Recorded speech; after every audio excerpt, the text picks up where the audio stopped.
Hi, this is Bishop Doherty here, and this time around I'm talking about vocations awareness as we celebrate Vocations Awareness Week in November of 2021. People are interested in my vocation story. How did I get called to priesthood? And I suppose I'd have to start off in very early childhood. I had the good fortune of going, first of all, to a grade school with Dominican sisters, diocesan priests. Then we moved to Ohio, and we had Franciscan sisters and Franciscan priests. Then we moved back to Illinois, more Dominican sisters. I went to a high school with Franciscan priests, a different order.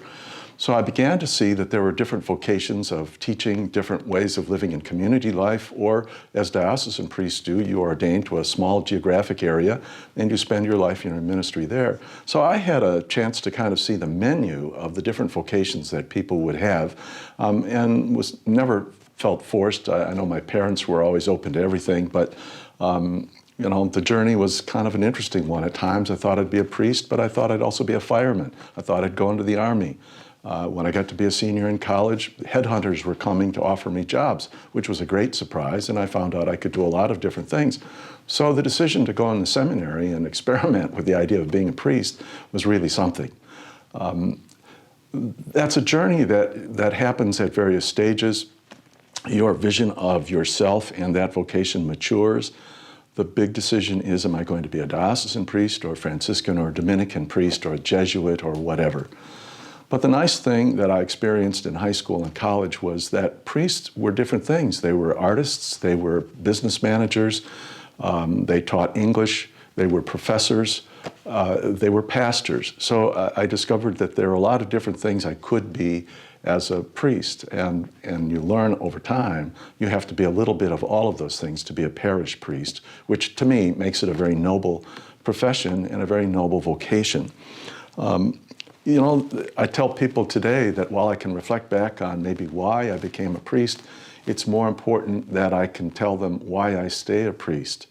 And you realize over time that God keeps calling you. There isn't just one call. And I think parents could say this. People see it in their friendships, they see it in their marriages, that these things go through stages. And if they're going to grow and remain really alive, we kind of move to new plateaus. So you know that the call you hear and understand at 15 or 25 years old is not necessarily the fullness of the call you're going to receive. And if you're going to stay alive in your vocation, you have to be paying attention to the Holy Spirit, who speaks to you not just in your prayers, but through the lives of other faithful people, your family and friends, people who can tell you the truth about yourself. So it's a very rich kind of an experience. It has a beginning, but it continues by stages with a lot of support and a lot of grace. So I'm praying that we'll have men and women consider religious life, particularly for young men to consider priesthood, going to the seminary. It's a decision you make by stages. It doesn't have to be made all at once when you're 20 or 23 years old. And there are a lot of people to talk to who will give you some encouragement and some help.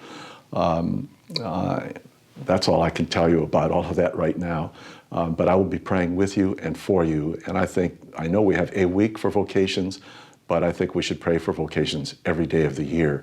And I hope you do. And pray for the priests and sisters who have entered a life, a holy life, and pray that they'll be happy and they can sustain by trusting in God. And with that trust, they'll be more joyful people, they'll be more grateful ministers, and that communicates to people and is very encouraging for those who are searching to wonder if God is calling them. So God bless you all.